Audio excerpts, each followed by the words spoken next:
I made a bit of a mistake on today's destination.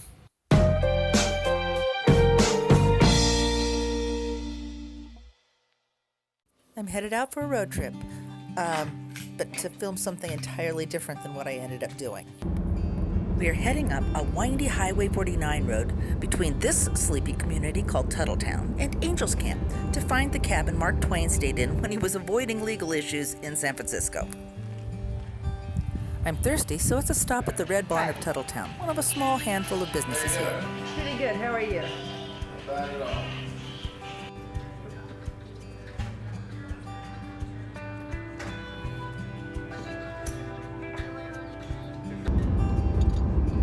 Time to get back on the road. Well, I was on my way to a different event entirely, but I got my dates wrong. So I thought, you know what? The great thing about living in the gold country is there's always something around that you can see. So I thought I'd take you here. We're at Mark Twain's cabin. Yeah, Mark Twain in California. I know he was a riverboat guy, but he also was here. So here we go. In 1861, Samuel Clemens headed west on an unsuccessful attempt to strike it rich in silver mining, ending up in Virginia City, Nevada in 1862.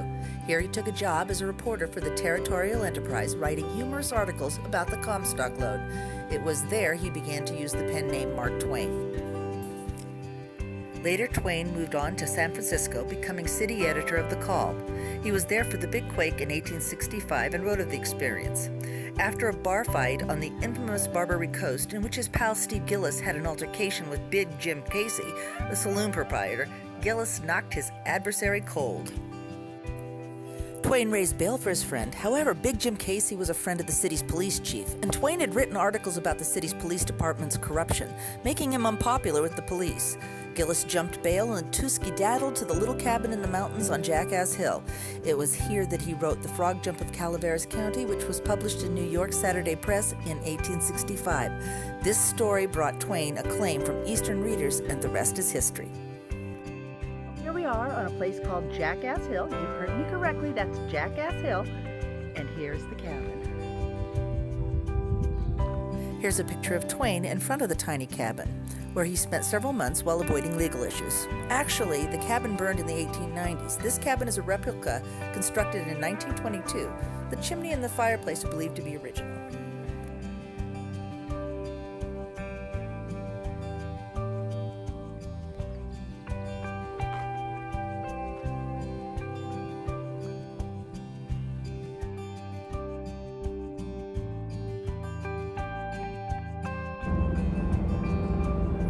While this isn't a big destination, after all it's just a small cabin, it is a worthy stop-off on the way to bigger destinations on Highway 49's gold chain. But now, for me, it's time to head home.